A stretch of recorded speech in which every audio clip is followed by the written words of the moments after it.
ਵਾਹਿਗੁਰੂ ਸਾਹਿਬ ਜੀ।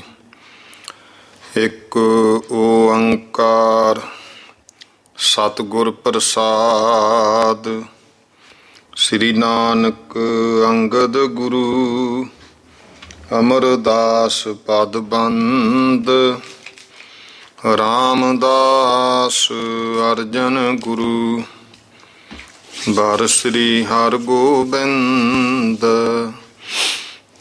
ਹਰੀ ਰਾਏ ਹਰਿ ਕ੍ਰਿਸ਼ਨ ਗੁਰ ਤੇਗ ਬਹਾਦਰ ਚੰਦ। ਦਸਵੇਂ ਗੋਬਿੰਦ ਸਿੰਘ ਗੁਰੂ ਨਮੋ ਚਰਨ ਅਰਵਿੰਦ। ਜਿਸ ਮਹਿ ਅੰਮ੍ਰਿਤ ਗਿਆਨ ਹੈ ਮਾਣਕ ਭਗਤ ਵੈਰਾਗ। ਸ੍ਰੀ ਗੁਰੂ ਗ੍ਰੰਥ ਸਾਹਿਬ ਉद्धਦ ਬੰਦੋਂ ਕਰ ਅਨੁਰਾਗ। ਸ੍ਰੀ ਗੁਰ ਸ਼ਬਦ ਕਮਾਏ ਜਿਨ ਜੀਤੇ ਪੰਚ ਵਿਕਾਰ। ਤਿਨ ਸੰਤਨ ਕੋ ਬੰਦਨਾ ਸਿਰ ਚਰਨਨ ਪਰ ਧਾਰ। ਏਕ ਓੰਕਾਰਾ ਸਤਿਗੁਰੂ ਤਿਹ ਪ੍ਰਸਾਦ ਸਚ ਹੋਏ। ਵਾਹਿਗੁਰੂ ਜੀ ਕੀ ਫਤਿਹ। ਬਿਘਨ ਬਿਨਾਸਨ ਸੋਏ। ਵਾਹਿਗੁਰੂ ਜੀ ਕਾ ਖਾਲਸਾ ਵਾਹਿਗੁਰੂ ਜੀ ਕੀ ਫਤਿਹ। ਗਰੀਬ ਨਵਾਜ ਚਬਰ ਤਖਤ ਦੇ ਮਾਲਕ ਜੁਗੋ ਜੁਗ ਅਟਲ। ਧੰਨ ਧੰਨ ਸ੍ਰੀ ਗੁਰੂ ਗ੍ਰੰਥ ਸਾਹਿਬ ਸੱਚੇ ਪਾਤਸ਼ਾਹ ਜੀ। ਮਹਾਰਾਜ ਜੀ ਦੀ ਕਿਰਪਾ ਰਹਿਮਤ ਹੋਈ ਹੈ ਜੋ ਆਪਾਂ ਨੂੰ ਸ਼ਾਮ ਦੇ ਸਮੇਂ ਗੁਰੂ ਸਾਹਿਬ ਨੇ ਸਤਸੰਗ ਘੜੀਆਂ ਬਖਸ਼ੀਆਂ ਨੇ।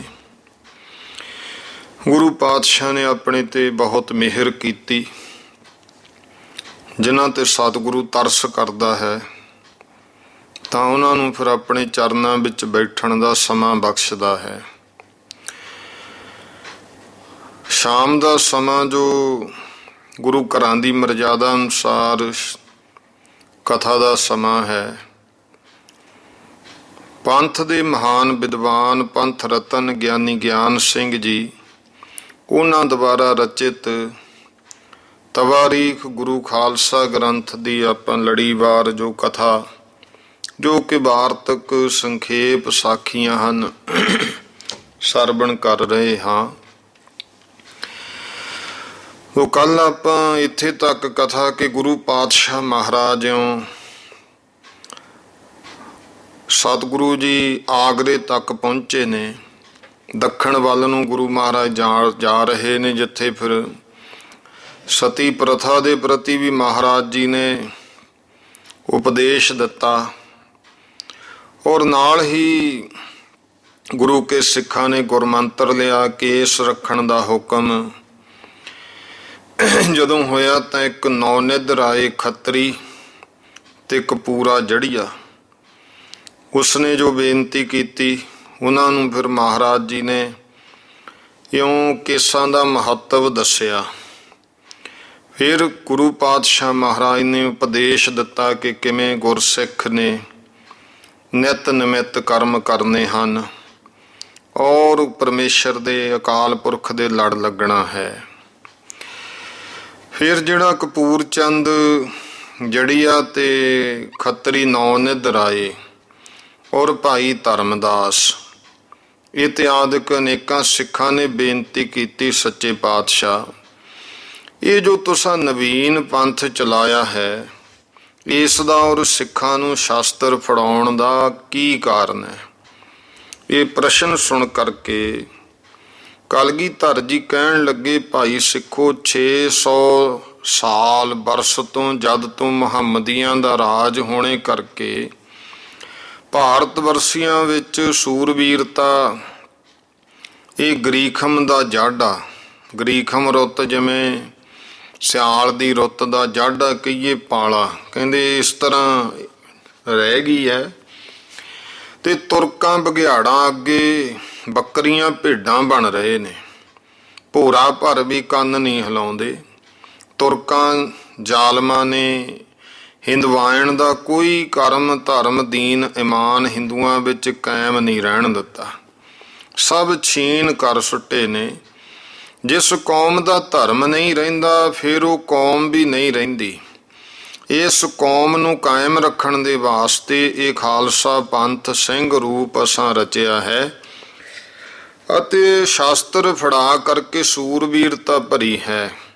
ਇਸੇ ਵੀਰ ਰਸ ਦੀ ਪੁਸ਼ਟੀ ਦੇ ਵਾਸਤੇ ਬਾਣੀ ਵੀ ਅਸਾਂ ਨੇ ਐਸੀ ਜੰਗਮਈ ਰਚੀ ਆ ਜਿਹਨੂੰ ਪੜ੍ਹ ਸੁਣ ਕੇ ਕੈਰਾਂ ਦੇ ਮਨ ਵਿੱਚ ਵੀ ਰੌਦਰ ਰਸ ਤੇ ਵੀਰ ਰਸ ਪ੍ਰਗਟ ਹੋ ਆਵੇ।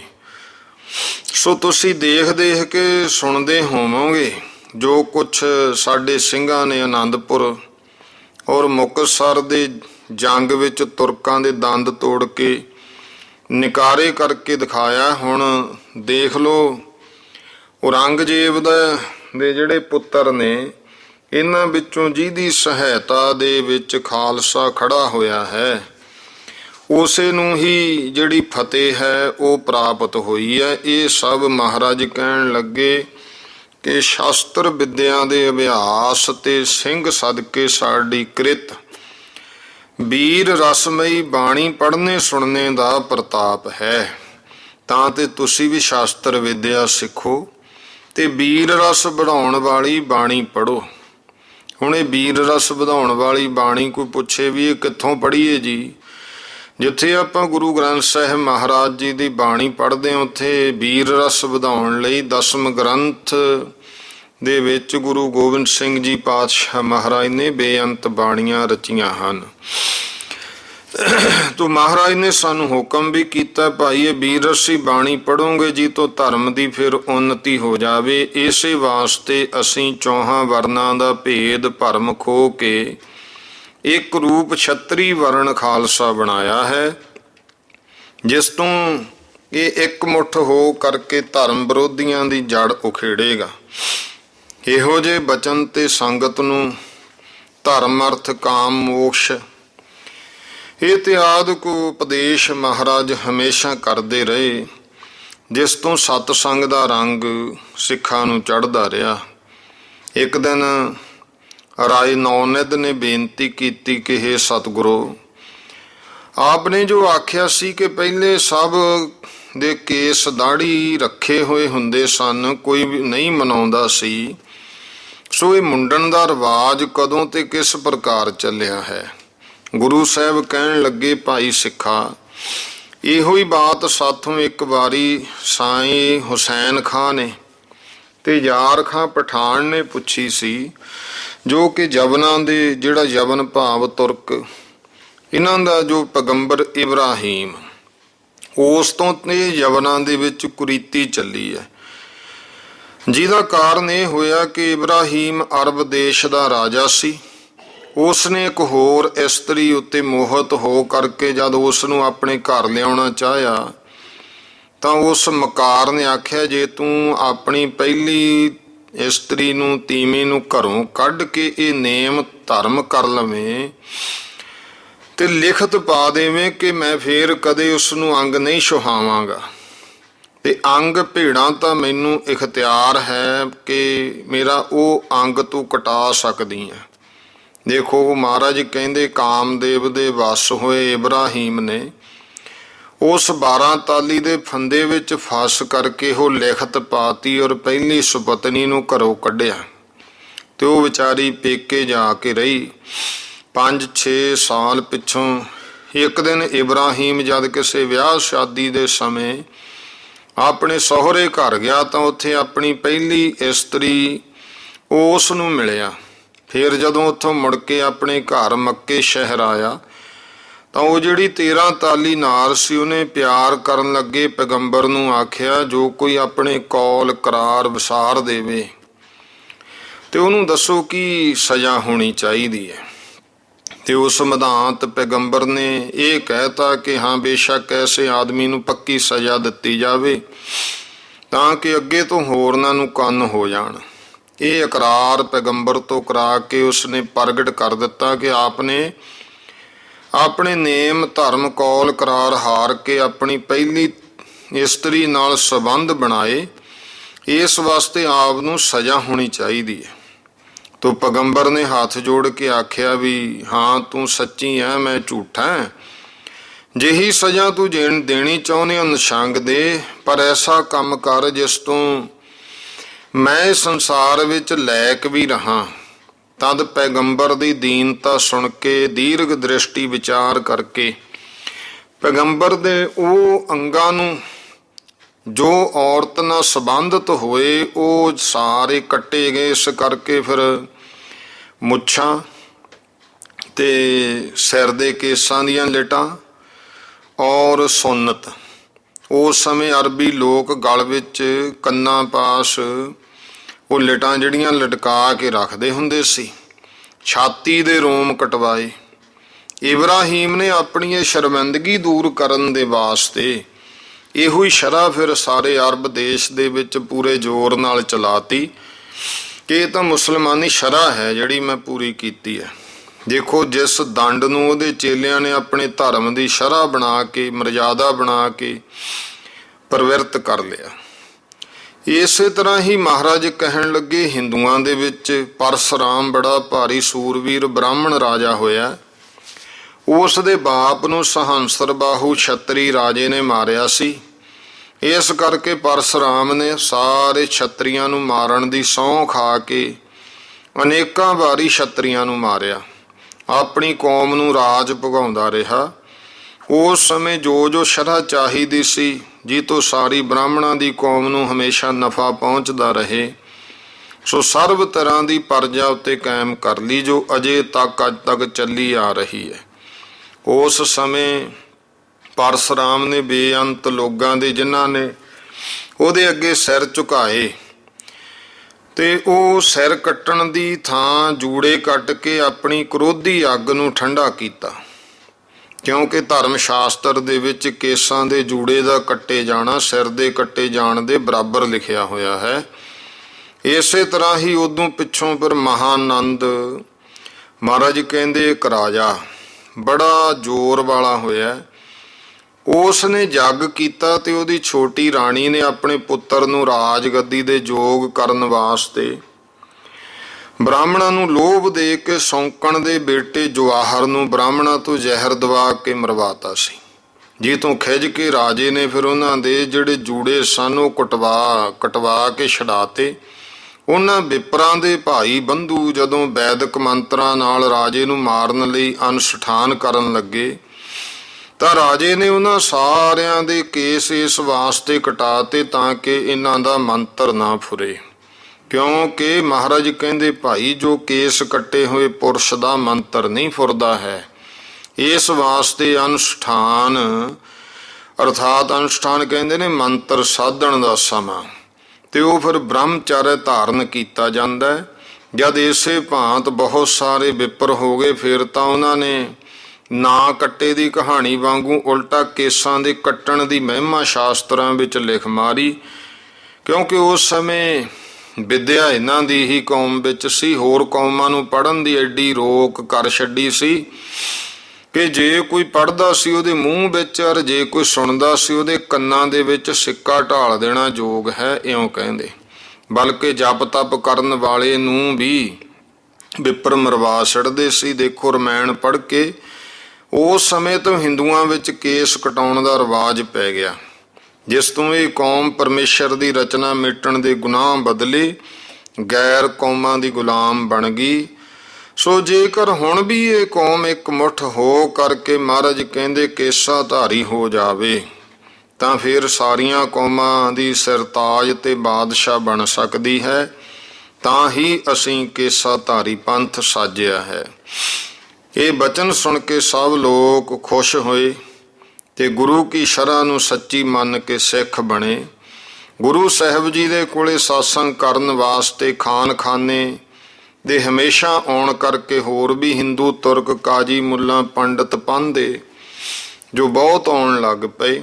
ਜਿਸ ਕਰਕੇ ਹਰ ਵੇਲੇ ਗਿਆਨ ਚਰਚਾ ਦਾ ਪਰਚਾ ਰਹਿਣ ਲੱਗਿਆ। ਇੱਕ ਦਿਨ ਗੁਰੂ ਸਾਹਿਬ ਦੀ ਮਹਿਮਾ ਖਾਨੇ ਦੇ ਮੂੰਹੋਂ ਸੁਣ ਕਰਕੇ ਇੱਕ ਸੈਯਦ ਅਮੀਰ ਮੁਨੱਵਰ ਅਲੀ ਖਾਂ ਉਹ ਜਲ ਵੱਲ ਕੇ ਕੋਲੇ ਹੋ ਕੇ ਆਖਣ ਲੱਗਿਆ, ਖਾਨਾ ਜੀ, ਮੁਹੰਮਦੀ ਸ਼ਰਅ ਦੇ ਵਿੱਚ ਲਿਖਿਆ ਹੋਇਆ ਹੈ ਕਿ ਜੇ ਕੋਈ ਮੁਸਲਮਾਨ ਹੋ ਕੇ ਹਿੰਦੂ ਦੀ ਤਾਰੀਫ ਕਰੇ ਉਹ ਕਤਲ ਦੇ ਯੋਗ ਹੋ ਜਾਂਦਾ ਹੈ, ਬਲਕਿ ਹਿੰਦੂ ਨੂੰ ਚੰਗਾ ਆਖਣ ਵਾਲਾ ਵੀ ਗੁਨਾਹੀ ਹੁੰਦਾ ਹੈ। ਖਾਨਾ ਕਹਿਣ ਲੱਗਿਆ, ਇਹ ਬਾਤ ਕੇਵਲ ਬਾਦੀ ਲੋਕ ਆਖਦੇ ਨੇ, ਉਹ ਝੂਠੇ ਨੇ। ਪਰਮੇਸ਼ਵਰ ਦੇ ਘਰ ਦੇ ਵਿੱਚ ਕਰਨੀ ਪ੍ਰਧਾਨ ਹੈ। ਬਾਕੀ ਸ਼ਰਅ ਦੀ ਗੱਲ ਰਹੀ ਸੋ ਇਹ ਗੁਰੂ ਤੇ ਗੁਰੂ ਜੀ ਕੇ ਸਿੱਖ ਇਹ ਹਿੰਦੂ ਕਾਫਰ ਬੁੱਤ ਪ੍ਰਸਤ ਨਹੀਂ ਹਨ, ਇਹ ਹੱਕ ਪ੍ਰਸਤ ਨੇ। ਇਸ ਵਾਸਤੇ ਇਹਨਾਂ ਦੀ ਮਹਿਮਾ ਜਿਹੜੀ ਹੈ, ਇਹ ਜਿਹੜੇ ਹਿੰਦੂਆਂ ਚੋਂ ਫਿਰ ਅੱਗੇ ਸਿੱਖ ਬਣ ਗਏ, ਬੁੱਤ ਪ੍ਰਸਤੀ ਛੱਡਤੀ, ਇਹਨਾਂ ਦੀ ਮਹਿਮਾ ਜਿੰਨੀ ਵੀ ਵਰਣਨ ਕੀਤੀ ਜਾਵੇ ਥੋੜੀ ਹੈ। ਇਹ ਬਚਨ ਸੁਣ ਕੇ ਉਹ ਮਤ ਸਰੀਰਖਾ ਦੇ ਭਰੇ ਹੋਏ ਸੈਯਦ ਨੇ ਆਖਿਆ ਵੀ ਨਾਨਕ ਸ਼ਾਹ ਜੀ ਨੇ ਤਾਂ ਅਨੇਕਾਂ ਜਗ੍ਹਾ ਕਰਾਮਾਤਾਂ ਦਿਖਾਈਆਂ, ਇਸ ਗੁਰੂ ਨੇ ਵੀ ਕੋਈ ਦਿਖਾਈ ਹੈ ਕਿ ਨਹੀਂ? ਤਾਂ ਫਿਰ ਉਸ ਸਮੇਂ ਸਤਿਗੁਰੂ ਪਾਤਸ਼ਾਹ ਮਹਾਰਾਜ ਜੀ ਨੂੰ ਬੇਨਤੀ ਕੀਤੀ, ਜੀ ਆਹ ਗੱਲ ਹੈ। ਗੁਰੂ ਸਾਹਿਬ ਕਹਿਣ ਲੱਗੇ ਵੀ ਦੇਖ, ਵੱਡੀ ਕਰਾਮਾਤ ਤਾਂ ਹਕੂਮਤ ਹੈ, ਸੋ ਅਸੀਂ ਉਹ ਬਹਾਦਰ ਸ਼ਾਹ ਨੂੰ ਦੇਤੀ ਤੇ ਉਹ ਕੰਗਾਲ ਨੂੰ ਅਮੀਰ ਤੇ ਅਮੀਰ ਨੂੰ ਕੰਗਾਲ ਕਰ ਸਕਦਾ ਹੈ। ਫਿਰ ਉਹ ਕਹਿਣ ਲੱਗਿਆ, ਜੀ ਤੁਹਾਡੇ ਪਾਸ ਵੀ ਕੋਈ ਹੈ? ਗੁਰੂ ਸਾਹਿਬ ਨੇ ਖੀਸੇ ਵਿੱਚੋਂ ਮੋਹਰਾਂ ਦੀ ਮੁੱਠੀ ਕੱਢ ਕੇ ਦਿਖਾ ਕੇ ਆਖਿਆ, ਦੂਜੀ ਕਰਾਮਾਤ ਇਹ ਦੌਲਤ ਹੈ, ਇਹਦੇ ਨਾਲ ਵੱਡੇ ਵੱਡੇ ਚਮਤਕਾਰੇ ਦਿਖਾਏ ਜਾ ਸਕਦੇ ਆ। ਉਹ ਕਹਿਣ ਲੱਗਿਆ, ਜੀ ਇਹ ਕਰਾਮਾਤ ਕੇਵਲ ਤੁਸਾਂ ਪਾਸ ਹੀ ਨਹੀਂ, ਇਹ ਤਾਂ ਸਾਰੇ ਧਨਵਾਨ ਲੋਕਾਂ ਦੇ ਕੋਲੇ ਹੁੰਦੀ ਹੈ। ਤੁਸੀਂ ਕੋਈ ਖਾਸ ਆਪਣੀ ਕਰਾਮਾਤ ਦੱਸੋ। ਗੁਰੂ ਗੋਬਿੰਦ ਸਿੰਘ ਜੀ ਮਹਾਰਾਜ ਨੇ ਫਿਰ ਸ਼ਮਸ਼ੀਰ ਖਿੱਚ ਕੇ, ਕਿਰਪਾਨ ਖਿੱਚ ਕੇ ਆਖਿਆ, ਤੀਜੀ ਅਜ਼ਮਤ ਇਹ ਹੈ, ਜੇ ਕੋਈ ਨਾ ਬੰਨੇ ਨਾ ਫਿਰ ਇਹਦੇ ਨਾਲ ਮਹਾਰਾਜ ਕਹਿੰਦੇ ਸੋਧਾ ਵੀ ਲਾ ਦਈਦਾ, ਇਹ ਰਾਜ ਵੀ ਦਵਾ ਦਿੰਦੀ ਹੈ। ਇਹੀ ਇੱਕ ਐਸੀ ਕਿ ਧਨ ਵੀ।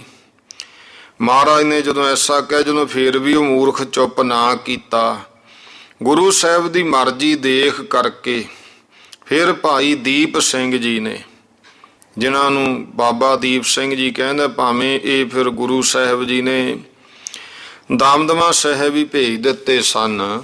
ਗੁਰੂ ਸਾਹਿਬ ਜੀ ਉੱਤੇ ਰਮਾਲ ਕਰਕੇ ਕਰ ਰਿਹਾ ਸੀ, ਉਹਨੇ ਤੇਗ ਮਾਰ ਕੇ ਉਹਦਾ ਸਿਰ ਘੁਮਾਰ ਦੇ ਬਦਨੇ ਵਾਂਗੂ ਲਾਹ ਕੇ ਪਰੇ ਸੁੱਟਤਾ ਤੇ ਗੁਰੂ ਸਾਹਿਬ ਜੀ ਉੱਠ ਕੇ ਸਾਰੇ ਸਿੱਖਾਂ ਸਮੇਤ ਡੇਰੇ ਚਲੇ ਗਏ। ਖਾਨਾ ਉਹ ਸੈਯਦ ਨੂੰ ਤਰਕਾਰਦਾ ਤੇ ਗੁਰੂ ਸਾਹਿਬ ਦਾ ਜਸ ਉਚਾਰਦਾ ਹੋਇਆ ਆਪਣੇ ਘਰ ਨੂੰ ਚਲਿਆ ਗਿਆ। ਦੂਜੇ ਦਿਨ ਸ਼ਾਹੀ ਕਾਜੀ ਦਾ ਖਤ ਲੈ ਕੇ ਇੱਕ ਪਠਾਨ ਗੁਰੂ ਸਾਹਿਬ ਜੀ ਦੇ ਕੋਲ ਉਸ ਵੇਲੇ ਆਇਆ ਜਦੋਂ ਗੁਰੂ ਸਾਹਿਬ ਜੀ ਦੀਵਾਨ ਵਿੱਚ ਬੈਠੇ ਸਨ।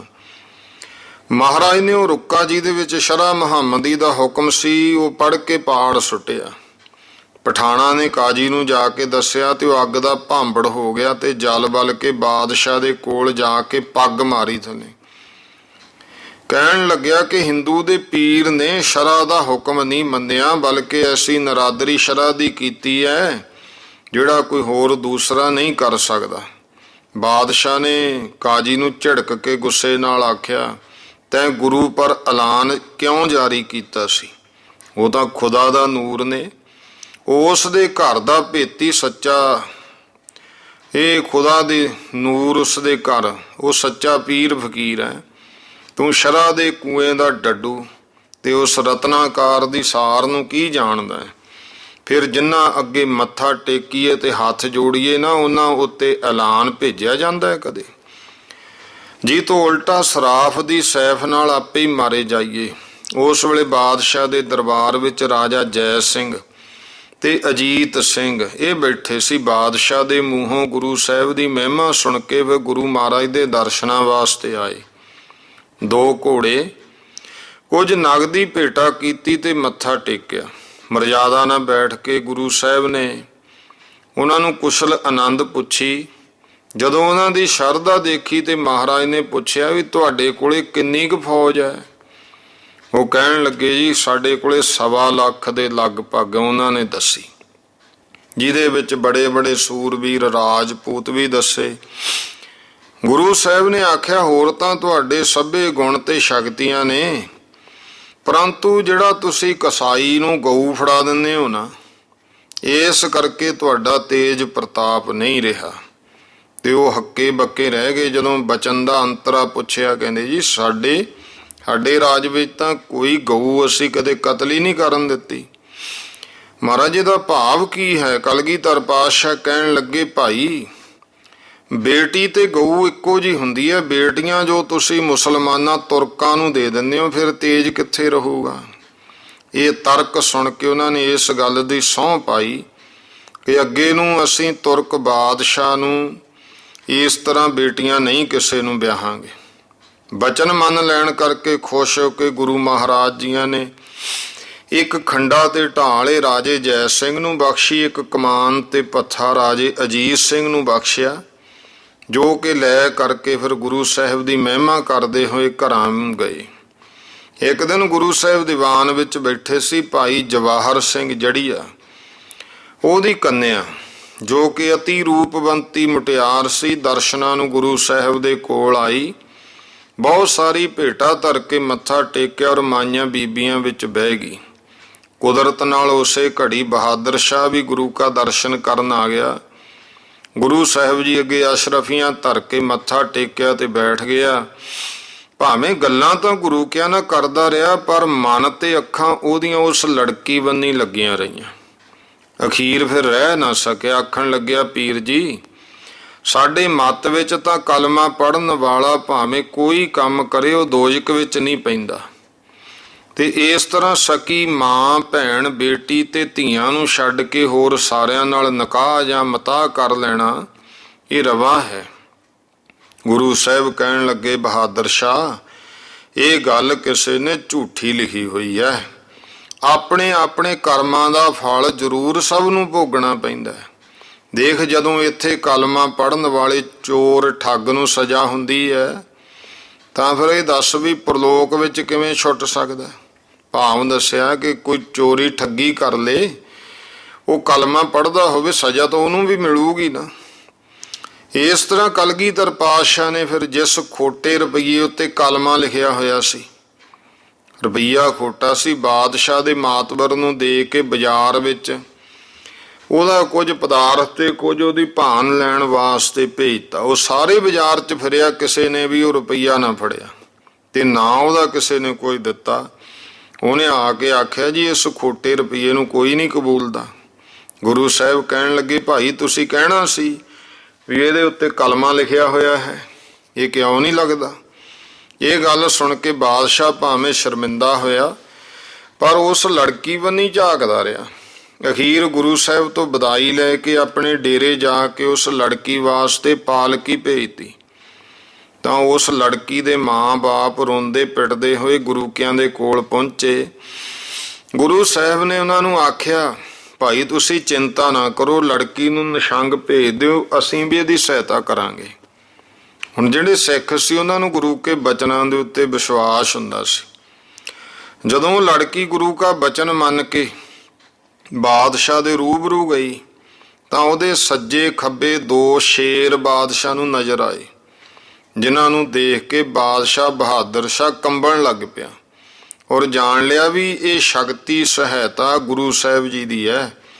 ਉਸ ਦੇ ਅੱਗੇ ਕੋਈ ਲੁਕਾਓ ਤੇ ਕੋਈ ਜ਼ੋਰ ਸਾਡਾ ਨਹੀਂ ਚੱਲ ਸਕਦਾ। ਇਹ ਸੋਚ ਕੇ ਹੁਕਮ ਦਿੱਤਾ ਵੀ ਇਸ ਦੇਵੀ ਨੂੰ ਛੇਤੀ ਇਹਦੇ ਘਰ ਛੱਡ ਆਓ। ਸੋ ਉਸੇ ਘੜੀ ਫਿਰ ਉਸ ਨੂੰ ਲੜਕੀ ਨੂੰ ਚੋਬਦਾਰ ਜਿਹੜੇ ਆ ਜਾ ਕੇ ਛੱਡ ਆਏ। ਉਹਨਾਂ ਹੀ ਦਿਨਾਂ ਵਿੱਚ ਬਹੁਤ ਸਾਰੇ ਹਿੰਦੂ ਲੋਕ ਪੁਸ਼ਕਰ ਤੀਰਥ ਤੇ ਇਸ਼ਨਾਨ ਕਰਨ ਵਾਸਤੇ ਬਾਦਸ਼ਾਹ ਤੋਂ ਛੁੱਟੀ ਲੈ ਕੇ ਚੱਲੇ। ਤਾਂ ਉਹਨਾਂ ਨੇ ਸਹਿਜ ਭਾਵ ਖਾਨਖਾਨੇ ਤੋਂ ਪੁੱਛਿਆ ਵੀ ਗੁਰੂ ਸਾਹਿਬ ਜੀ ਵੀ ਪੁਸ਼ਕਰ ਨੂੰ ਜਾਣਗੇ, ਤੁਸੀਂ ਸਾਨੂੰ ਖਬਰ ਲਿਆ ਕੇ ਦਿਓ, ਕਿਤੇ ਚੁੱਪ ਚਪਾਤੇ ਹੀ ਨਾ ਤੁਰ ਜਾਣ। ਉਹ ਖਾਨਖਾਨਾ ਕਹਿਣ ਲੱਗਿਆ, ਗੁਰੂ ਜੀ ਕਾ ਮਤ ਜੋ ਹੈ ਇਹ ਭਾਈ ਹਿੰਦੂਆਂ ਤੁਰਕਾਂ ਤੋਂ ਵੱਖਰਾ ਹੈ। ਉਹ ਇਹੋ ਜਿਹੀ ਲੋਕਾਚਾਰੀ ਨਾਲ ਜਾਰੀ ਨਹੀਂ ਪਾਲਣ ਵਾਲੇ।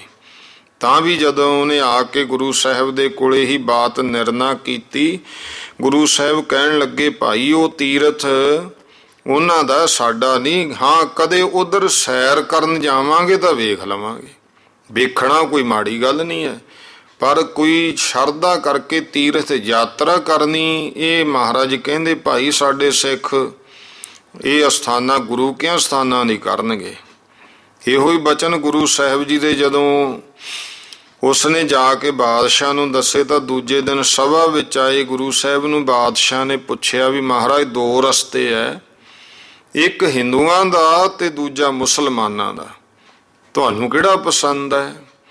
ਗੁਰੂ ਸਾਹਿਬ ਕਹਿਣ ਲੱਗੇ ਅਸੀਂ ਦੋਹਾਂ ਦੇ ਦ੍ਰਿਸ਼ਟੇ ਸਹਾਇਕ ਹਾਂ, ਪਰ ਸਾਡਾ ਧਰਮ ਦੋਹਾਂ ਤੋਂ ਵੱਖਰਾ ਤੇ ਸ੍ਰੇਸ਼ਟ ਹੈ, ਕਿਉਂਕਿ ਜੋ ਹਿੰਦੂ ਪਾਣੀ ਪੱਥਰ ਦੇ ਪੂਜਕ ਵਿਪਰਾਂ ਦੇ ਚੇਲੇ ਨੇ, ਮੁਸਲਮਾਨ ਇਮਾਮਾਂ ਸਾਹਿਬਾਂ ਦੇ ਖਾਦਮ ਹੈ, ਨਿਤ 5 ਵਾਰੀ ਮਸੀਤਾਂ ਵਿੱਚ ਮੱਕੇ ਬੰਨੀ ਮੂੰਹ ਕਰਕੇ ਆਵਾਜ਼ਾਂ ਮਾਰਦੇ ਹੈ ਤੇ ਉੱਚੇ ਨੀਵੇਂ ਹੋ ਕੇ ਕਾਬੇ ਨੂੰ ਪਏ ਸਜਦੇ ਕਰਦੇ ਨੇ। ਸਾਡੇ ਪੰਥ ਵਿੱਚ ਇਹੋ ਜਿਹਾ ਕੋਈ ਬੰਧਨ ਤੇ ਬਾਦ ਵਿਵਾਦ ਨਹੀਂ, ਅਸੀਂ ਤਾਂ ਸਾਰੇ ਇੱਕੋ ਪਰਮੇਸ਼ਰ ਨਿਸ਼ਚੇ ਧਾਰਨ ਕਰ ਰੱਖਿਆ ਜੋ ਸਾਰੀਆਂ ਦਿਸ਼ਾਵਾਂ ਵਿੱਚ ਹੀ ਹੈ। ਇਹ ਬਾਤ ਸੁਣ ਕੇ ਬਾਦਸ਼ਾਹ ਦੀ ਨਿਸ਼ਾ ਹੋ ਗਈ। ਇੱਕ ਵੱਡਾ ਅਮੀਰ ਸੀ, ਅਮੀਰ ਕਹਿੰਦੇ ਨੇ ਅਹੁਦੇਦਾਰ ਨੂੰ, ਜਿਹਦਾ ਨਾਂ ਸੀ ਨਬੀ ਬਖਸ਼। ਉਹਨੇ ਬੜੀ ਆਜਜੀ ਨਾਲ ਗੁਰੂ ਸਾਹਿਬ ਦੇ ਅੱਗੇ ਆ ਕੇ ਅਰਜ਼ ਕੀਤੀ, ਕਹਿਣ ਲੱਗਿਆ ਮਹਾਰਾਜ ਆਪ ਜੀ ਨੇ, ਮੈਂ ਸੁਣਿਆ ਹੈ ਕਿ ਆਪ ਜੈਸੇ ਤੀਰ ਚਲਾਉਣ ਵਾਲਾ ਇਸ ਸਮੇਂ ਦੂਸਰਾ ਕੋਈ ਨਹੀਂ ਹੈ, ਮੇਰਾ ਮਨ ਦੇਖਣ ਨੂੰ ਬਹੁਤ ਚਾਹੁੰਦਾ ਹੈ।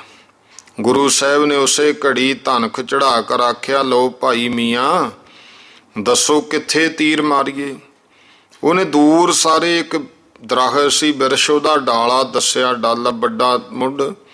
ਗੁਰੂ ਸਾਹਿਬ ਨੇ ਉਸ ਡਾਲੇ ਵਿੱਚ ਦੀ ਜਿਤਨੀ ਉਂਗਲ ਦੇ ਫਰਕ ਨਾਲ ਉਹ ਆਖਦਾ ਗਿਆ 5-6 ਤੀਰ ਪਾਰ ਸਰ ਕਰਕੇ ਦਿਖਾਤੇ, ਦੂਏ ਪਾਸੇ ਕੱਢਤੇ ਵਿੱਚ ਦੀ। ਤੇ ਇਸ ਤਰ੍ਹਾਂ ਇਸ ਹੁਨਰ ਨੂੰ ਦੇਖ ਕੇ ਬਾਦਸ਼ਾਹ ਸਮੇਤ ਸਭ ਹੱਕੇ ਬੱਕੇ ਰਹਿ ਗਏ।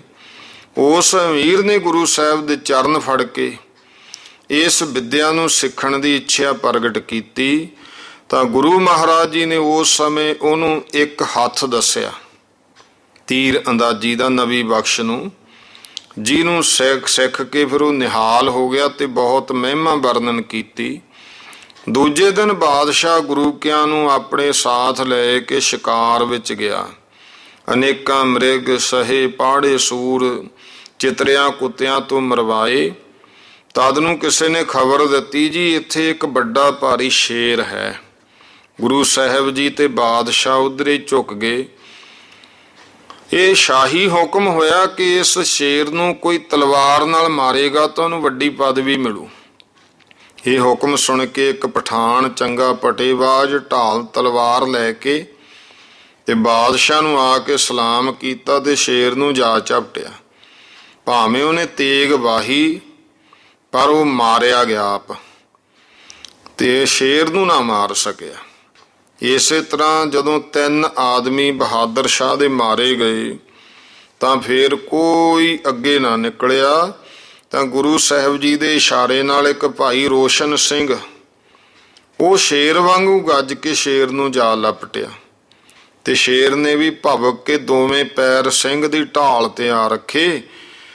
ਭਾਈ ਰੋਸ਼ਨ ਸਿੰਘ ਜੀ ਨੇ ਪੇਟ ਵਿੱਚੋਂ ਤਲਵਾਰ ਫੇਰਤੀ, ਟੁਕੜੇ ਕਰਕੇ ਗੁਰੂ ਸਾਹਿਬ ਜੀ ਦੇ ਅੱਗੇ ਆ ਕੇ ਫਤਿਹ ਬੁਲਾਤੀ। ਬਾਦਸ਼ਾਹ ਇਸ ਸਿੰਘ ਦੀ ਬਹਾਦਰੀ ਵੇਖ ਕੇ ਬਹੁਤ ਖੁਸ਼ ਹੋਇਆ, ਇਨਾਮ ਦੇਣ ਲੱਗਿਆ ਤੇ ਭਾਈ ਰੋਸ਼ਨ ਸਿੰਘ ਕਹਿਣ ਲੱਗਿਆ ਵੀ ਸਤਿਗੁਰਾਂ ਨੇ ਮੈਨੂੰ ਕੋਈ ਪ੍ਰਵਾਹ ਛੱਡੀ ਨਹੀਂ ਹੈ, ਮੈਂ ਤੇਰੇ ਕੋਲੋਂ ਕੀ ਲੈਣਾ। ਇਹ ਬਾਤ ਸੁਣ ਕੇ ਵੀ ਬਹਾਦਰ ਸ਼ਾਹ ਹੋਰ ਵੀ ਬਹੁਤ ਖੁਸ਼ ਹੋਇਆ, ਫਿਰ ਡੇਰੇ ਨੂੰ ਚਲੇ ਗਏ। ਦੂਜੇ ਦਿਨ ਬਾਦਸ਼ਾਹ ਨੇ ਗੁਰੂ ਸਾਹਿਬ ਅੱਗੇ ਬੇਨਤੀ ਕੀਤੀ ਕਿ ਮਹਾਰਾਜ ਆਪ ਕਿਰਪਾ ਕਰਕੇ ਸਾਡੇ ਨਾਲ ਮਹਾਰਾਜ ਜੀ ਦੱਖਣ ਨੂੰ ਚੱਲੋ। ਇਸ ਤਰ੍ਹਾਂ ਦਾ ਕਿਉਂਕਿ ਭਾਵਨਾ ਸੀ ਅਸਲ ਵਿੱਚ ਕਿ ਮੈਂ ਮਹਾਰਾਜ ਮੇਰੇ ਨਾਲ ਨਾ ਰਹਿਣ, ਕਿਤੇ ਹੋਰ ਕੋਈ ਮਹਾਰਾਜ ਨੂੰ ਮਰੱਟੇ ਵਗੈਰਾ ਕੇ ਮਿਲ ਨਾ ਲੈਣ।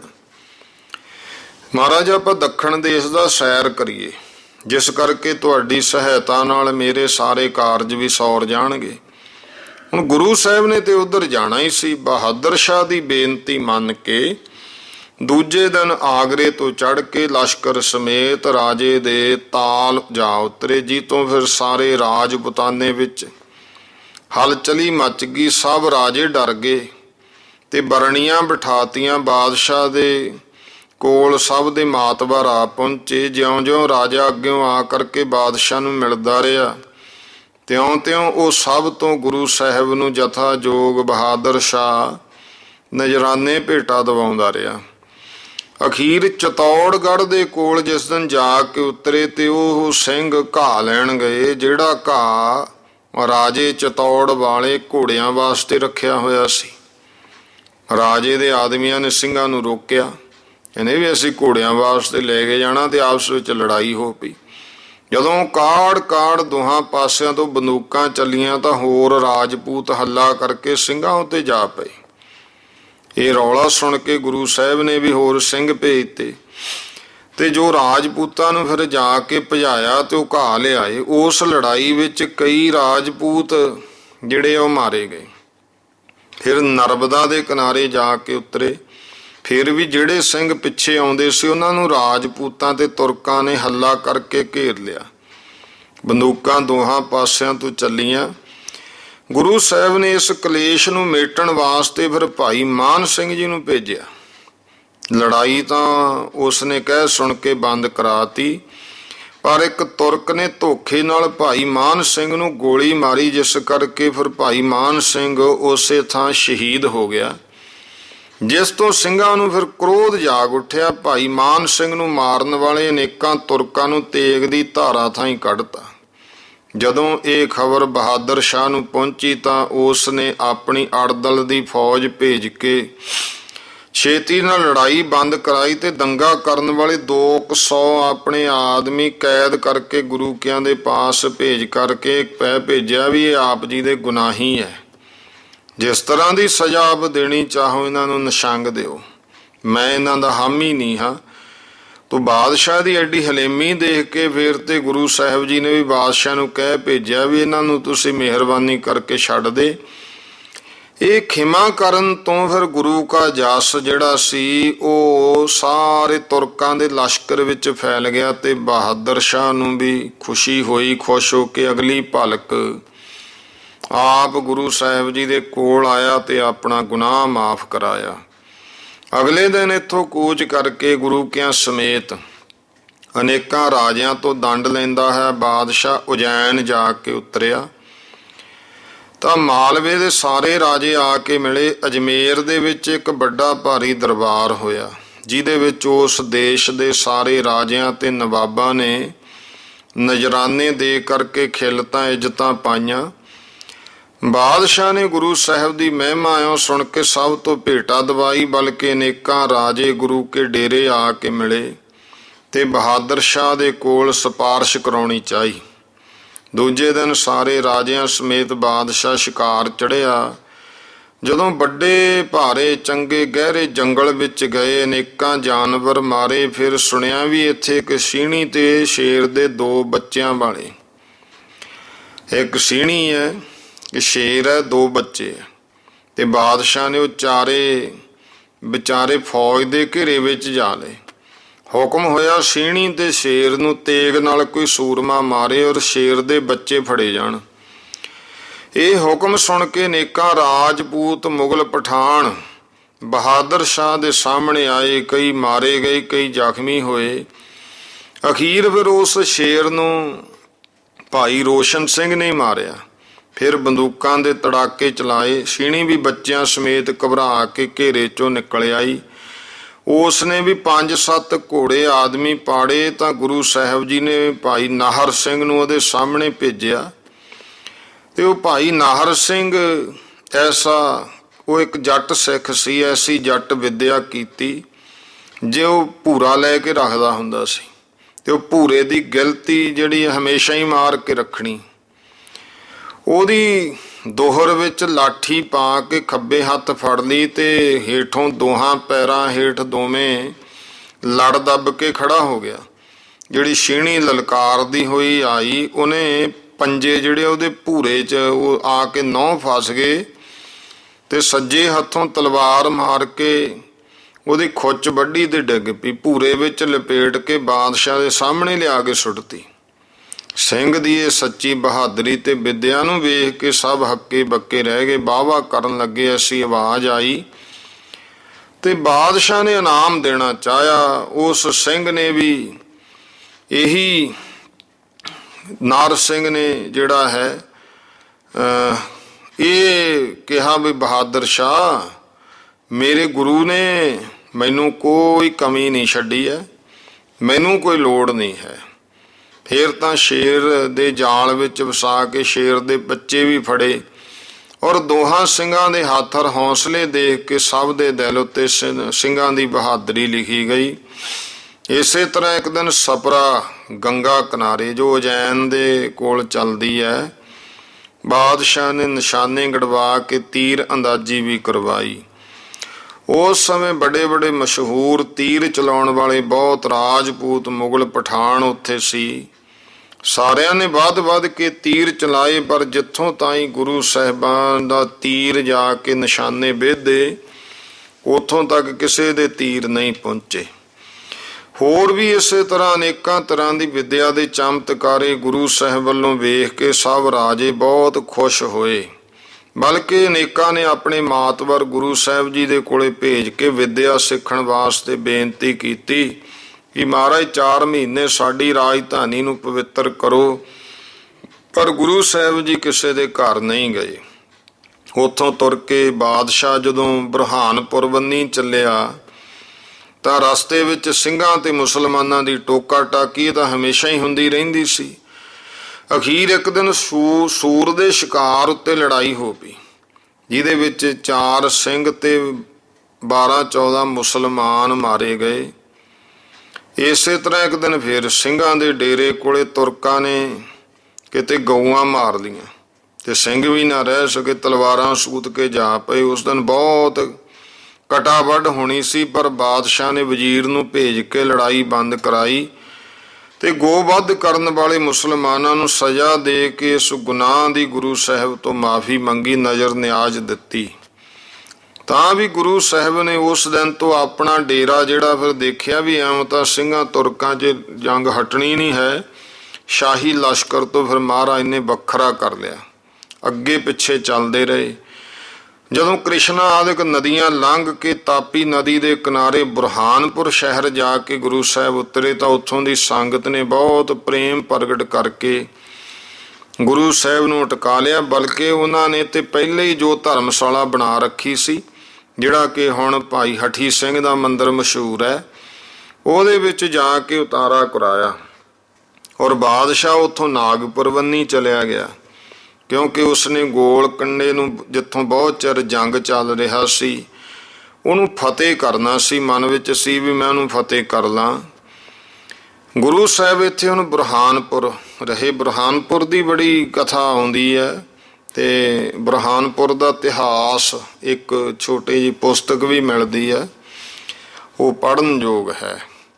ਇੱਥੇ ਇੱਕ ਸੰਤ ਰਹਿੰਦਾ ਸੀ, ਬਹੁਤ ਵੱਡੀ ਉਮਰ ਦਾ ਜੋਗੀ ਰਾਜ, ਜਿਹਦਾ ਨਾਂ ਸੀ ਜੀਵਨ ਦਾਸ, ਤੇ ਉਹ ਬੁਰਹਾਨਪੁਰ ਵਿੱਚ ਰਹਿੰਦਾ ਹੈ।